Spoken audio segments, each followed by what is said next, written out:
Welcome to এভৰিওয়ান। মই আজি এটা নতুন বিষয়ত আলোচনা কৰিম। এই বিষয়টো হ'ল ট্ৰান্সলেশ্যন, অৰ্থাৎ ইংলিছ গ্ৰামাৰৰ এটা চেপ্টাৰ হয় ট্ৰান্সলেশ্যন। অৰ্থাৎ ট্ৰান্সলেশ্যন কেনেকৈ কৰিব লাগে, অনুবাদ কেনেকৈ কৰিব লাগে, সেই বিষয়ে আলোচনা কৰিম। অৰ্থাৎ আজিৰ মূল আলোচ্য বিষয়বস্তুটো হ'ল ট্ৰান্সলেশ্যন।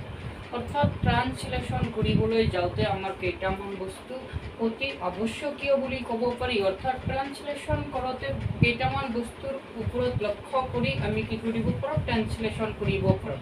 অৰ্থাৎ ট্ৰান্সলেশন কৰিবলৈ হ'লে ইয়াক আমি টেন্স বাই টেন্স হিচাপে প্ৰকাশ কৰিব পাৰি। তাৰ পিছত আকৌ বেলেগ ধৰণে প্ৰকাশ কৰিব পাৰি। টেন্স বাই টেন্স হিচাপে প্ৰথমে প্ৰকাশ কৰিম। অৰ্থাৎ ইয়াত একেবাৰে স্পষ্টভাৱে লিখা আছে বৰ্ডত চোৱা, Translation of present indefinite tense.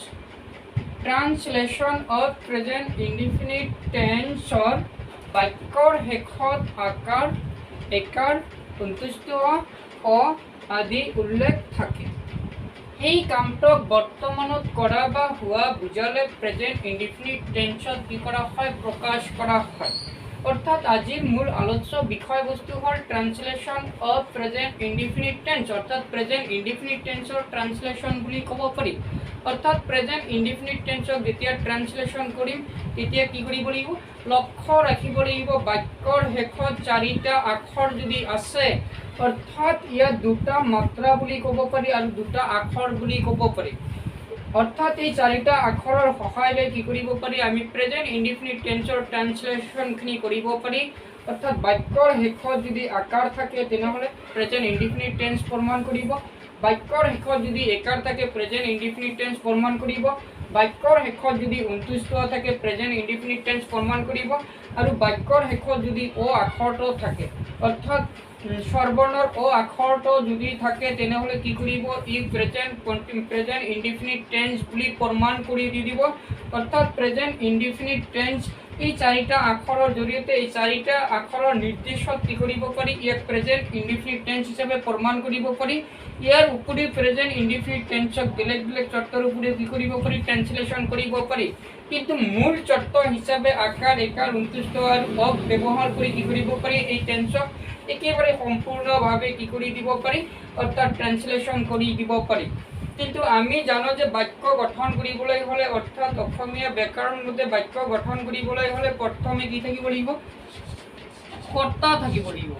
কৰ্তা যোগ কৰ্ম যোগ ক্ৰিয়া, এই তিনিটা হ'লে, এই তিনিটা বস্তু থাকিলেহে কি হয়, এটা বাক্য গঠন হয়। অর্থাৎ অসমীয়া ব্যাকরণ মতে কর্তা হ'ব লাগিব, কর্ম হ'ব লাগিব, তাৰপিছত ক্ৰিয়া থাকিব লাগিব। ইয়াকে আমি কি কৰিব পাৰি, অৰ্থাৎ বাক্য গঠন কৰিব পাৰি। তেনেকুৱাকৈ ই হ'ল অসমীয়া ব্যাকৰণ মতে। কিন্তু এইদৰে আমি কি কৰিব নোৱাৰি, ইংলিছ গ্ৰামাৰত কি কৰিব নোৱাৰি, অৰ্থাৎ ট্ৰান্সলেশ্যন কৰিব নোৱাৰি। অৰ্থাৎ এছামিছৰ পৰা ইংৰাজীলৈ ট্ৰান্সলেশ্যন কৰিব নোৱাৰি। এই গঠন প্ৰণালীৰ ওপৰত ভিত্তি কৰি কি কৰিব নোৱাৰি, অৰ্থাৎ বাক্য গঠন কৰিব নোৱাৰি। কিন্তু ইংলিছলৈ যেতিয়া এই এছামিছত ট্ৰান্সলেট কৰিম তেতিয়া ইয়াৰ ওলোটা লিখিব লাগিব। অৰ্থাৎ কৰ্তাৰ ইংলিছ আছিল ছাবজেক্ট, কৰ্তা প্ৰথম ছাবজেক্ট হ'ব লাগিব। আৰু ইংলিছ গ্ৰামাৰ মতে এই ক্ৰিয়া শেষত আছিল, ক্ৰিয়াক আমি কি কৰি দিব লাগিব, প্ৰথম ছাবজেক্ট হোৱাৰ পিছত ক্ৰিয়াক আমি কি কৰি দিব লাগিব, ভাৰ্ব কৰি দিব লাগিব। অৰ্থাৎ ক্ৰিয়াৰ ইংলিছে হ'ল ভাৰ্ব। আৰু কৰ্মক কি কৰিব লাগিব, ভাৰ্বৰ পিছত অবজেক্ট, কৰ্মৰ ইংলিছ আছিল অবজেক্ট। তেনেহ'লে বাক্য গঠন কৰিবলৈ হ'লে ইংৰাজী গ্ৰামাৰ মতে, অৰ্থাৎ ইংলিছ ব্যাকৰণ মতে বাক্য গঠন কৰিবলৈ হ'লে, চেণ্টেন্স এটা গঠন কৰিবলৈ হ'লে subject plus verb plus object লিখিব লাগিব। অসমীয়া গ্ৰামাৰ মতে কৰ্তা প্লাছ কৰ্ম প্লাছ ক্ৰিয়া লিখিলে কিন্তু নহ'ব। কিন্তু মূল এটা বস্তু লক্ষ্য কৰিব লাগিব যে এছামিছত যেতিয়া দিয়া থাকিব, এছামিছক আমি ট্ৰান্সলেট কৰি ইংলিছ বনাই ল'ম। যেহেতু ইয়াত কৰ্তা দিয়া থাকিব, কৰ্ম দিয়া থাকিব, ক্ৰিয়া দিয়া থাকিব, ইয়াক অনুবাদ কৰি পেলাই ছাবজেক্ট ভাৰ্ব প্লাছ অবজেক্ট কৰি দিব লাগে। তেনেহ'লে নিশ্চয় তোমালোকে প্ৰেজেন্ট ইনডিফিনিট টেন্সৰ গঠন প্ৰণালী সম্পৰ্কে নিশ্চয় জানা, নিশ্চয় অৱগত। অৰ্থাৎ প্ৰেজেন্ট ইনডিফিনিট টেন্সৰ গঠন প্ৰণালী আৰু কেনেকৈ কি হৈ আছে গোটেইখিনি বস্তু কি কৰা হৈছে ইয়াৰ আগৰ ক্লাছত দিয়া হৈছে। নিশ্চয় তোমালোকে সেই ভিডিঅ'টো চাই ল'বা। আৰু ইয়াত তোমালোকে আজি কিন্তু তোমালোকৰ ট্ৰেন্সলেট শেষ হৈ আছে, অৰ্থাৎ ট্ৰেন্সলেশ্যন শেষ হৈ আছে। তেনেহ'লে প্ৰেজেন্ট ইনডিফিনিট টেন্সৰ এটা এক্সাম্পল চোৱা, অৰ্থাৎ এটা এক্সাম্পল চোৱা। রহিমে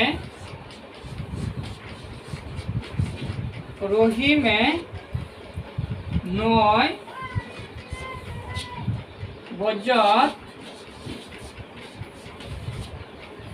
বজাত স্কুললৈ যায়। লিখা হৈ গ'ল। কিন্তু এই যে প্রেজেন্ট ইনডিফিনিট টেন্স হয় নে নহয় তাক প্রমাণ কৰিবৰ কাৰণে ইয়াত 4টা আখৰ দিয়া আছিল।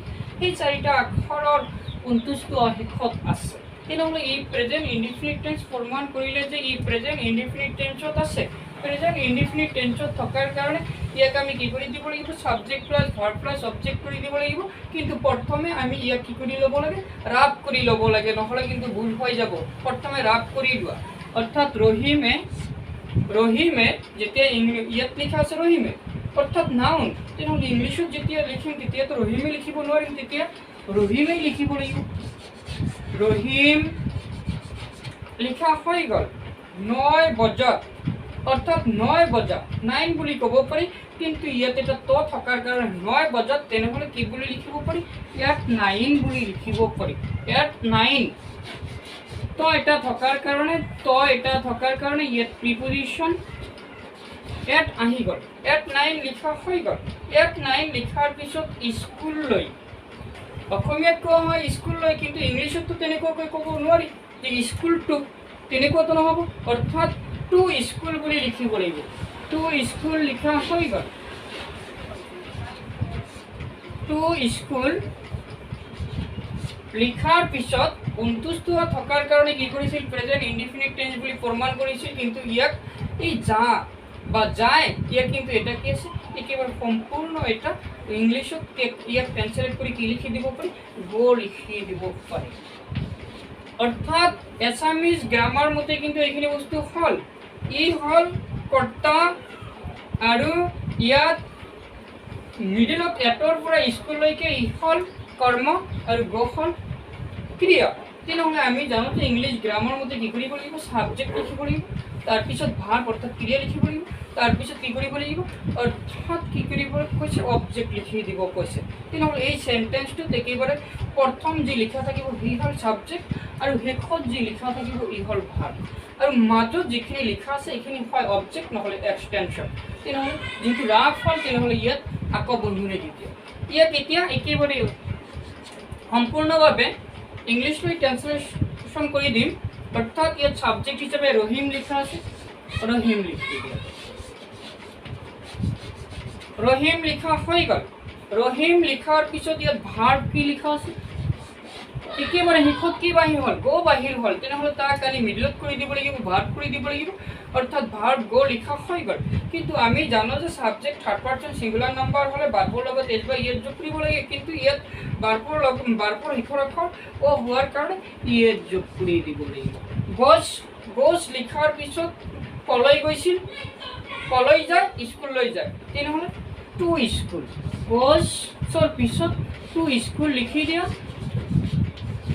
টু স্কুল লিখাৰ পিছত ইয়াত এক্সটেনশন হিচাপে সময় দিয়া আছে, সেইটো এট 9। তেনেহ'লে ইয়াত লিখি দিয়া এট 9। এট 9 কিন্তু এছামিজ গ্ৰামাৰ মতে কি কৰা হৈছিল, বাক্যৰ শেষত দাঁড়ি দিয়া হৈছিল। ইংলিছ গ্ৰামাৰ মতে কি কৰিব লাগিব, ফুল ষ্টপ দিব লাগিব। অৰ্থাৎ ৰহিমে 9 বজাত স্কুললৈ যায়। ইয়াক যেতিয়া ট্ৰান্সলেশন কৰা হয় তেতিয়া কি হয়, রহিম গোজ টু স্কুল এট 9 হ'ব। অর্থাৎ ইয়াক যেতিয়া ইংলিশলৈ ট্রান্সলেশন কৰা হয় তেতিয়া কি হয়, Rahim goes to school at 9। Example 2 চোৱা। এক্সাম্পল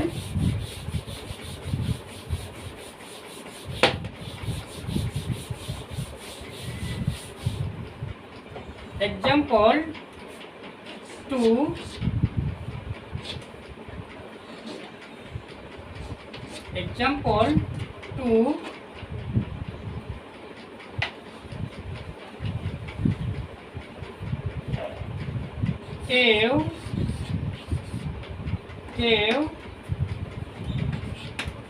মোক एग्जाम्पल तेव मक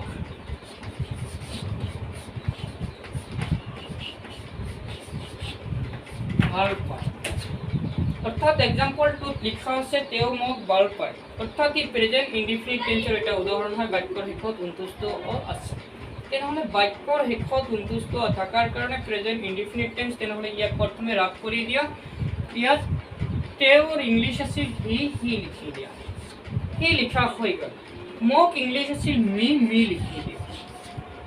লিখি দিয়া আৰু ভাল পায় ইংলিশ আছিল লাভ তেনেহ'লে ৰাভখিনি হৈ গ'ল ৰাভখিনি হোৱাৰ পিছত যোনটো এছামিছ লৈ কি কৰা হ'ল ইয়াক পৰিৱৰ্তন কৰা হ'ল এতিয়া কি কৰিব লাগিব ইংৰাজীলৈ পৰিৱৰ্তন কৰিব লাগিব অৰ্থাৎ ৰাভখিনি এছামিছত যেনেকুৱা লিখা আছে তেনেকুৱাকৈ লিখা হ'ল অৰ্থাৎ তেওঁৰ ইংলিছ হি আছিল হি লিখা হ'ল মোক ইংলিছ মি আছিল মি লিখা হ'ল ভাল পাওঁ ইংলিছ লাভ আছিল লিখা হ'ল এতিয়া তুমি ইংলিছত কি কৰি দিয়া এক ট্ৰান্সলেশ্যন কৰি দিয়া অৰ্থাৎ সেন্টেন্সটো সজাই লিখি দিয়া অৰ্থাৎ হি সাবজেক্ট লাভ ভাৰ্ব এই হ'ল অবজেক্ট তেনেহ'লে হি লাভ লিখা হৈ গ'ল কিন্তু সাবজেক্টৰ ওপৰত ভিত্তি কৰি প্ৰেজেন্ট ইনডিফিনিট টেন্সত ভাৰ্বৰ লগত এজ বা ইজ যোগ হয় হি থাৰ্ড পাৰ্সন সিঙ্গুলাৰ নাম্বাৰ হোৱাৰ কাৰণে ইয়াত কি হ'ব ইজ যোগ হ'ব হি লাভস মি অর্থাৎ তেও মোক ভাল পায় ই আছিল প্রেজেন্ট ইনডিফিনিট টেন্সৰ এটা টেন্সলৈ ইয়াক যেতিয়া ইংলিছলৈ পৰিৱৰ্তন কৰা হ'ল তেতিয়া কি হ'ল হি লাভস মি বুলি আহি গ'ল একেবাৰে বাক্যৰ শেষত এটা ফুল ষ্টপ দিব লাগিব এতিয়া তোমালোকে एग्जांपल 3 চোৱা যেহেতু ই হৈ গ'ল অৰ্থাৎ হি লাভস মি হোৱাৰ পিছত एग्जांपल 3 চোৱা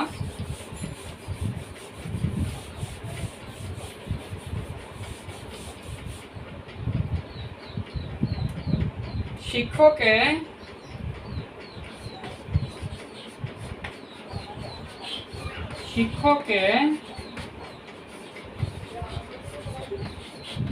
শিৰোনীত ছাত্ৰ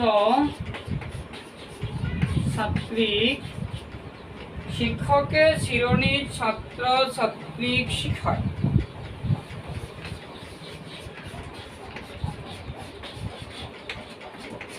ইয়াতেও একেবাৰে সেন্টেন্সটো চাই লওক শিক্ষকে শিৰণীত ছাত্ৰ ছাত্ৰীক শিকায় তেনেহ'লে একেবাৰে শেষত গৈ সন্তুষ্ট আহিছে তেনেহ'লে ই প্ৰেজেন্ট ইনডিফিনিট টেন্স হয় প্ৰথমে ইয়াক ৰাপ কৰি লোৱা অৰ্থাৎ এছামিছত যেনেকুৱাকৈ লিখা আছে তেনেকুৱাকৈ ইংলিছত লিখি দিয়া তাৰপিছত সেন্টেন্সটো কি কৰিব লাগিব সজাই লিখিব লাগিব তেনেহ'লে শিক্ষকে এজন শিক্ষকক বুজাইছে তেনেহ'লে দ্য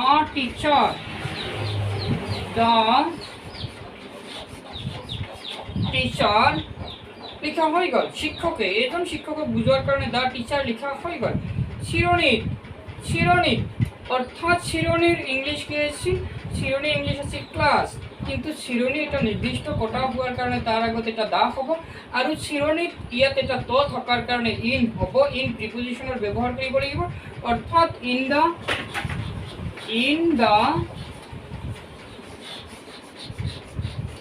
দা ক্লাছ ছাত্ৰ ছাত্ৰীক অৰ্থাৎ ছাত্ৰ ছাত্ৰীক শিক্ষা ইয়াত নিৰ্দিষ্ট থকাৰ কাৰণে কি কৰিব পাৰি অৰ্থাৎ ইয়াত এটা ক থকাৰ কাৰণে দা লিখি দিব পাৰি অৰ্থাৎ ছাত্ৰ ছাত্ৰী ইংলিছ আছিল ষ্টুডেণ্টছ আৰু ক থকাৰ কাৰণে অৰ্থাৎ নিৰ্দিষ্ট থকাৰ কাৰণে দা ষ্টুডেণ্টছ লিখিব পাৰি দা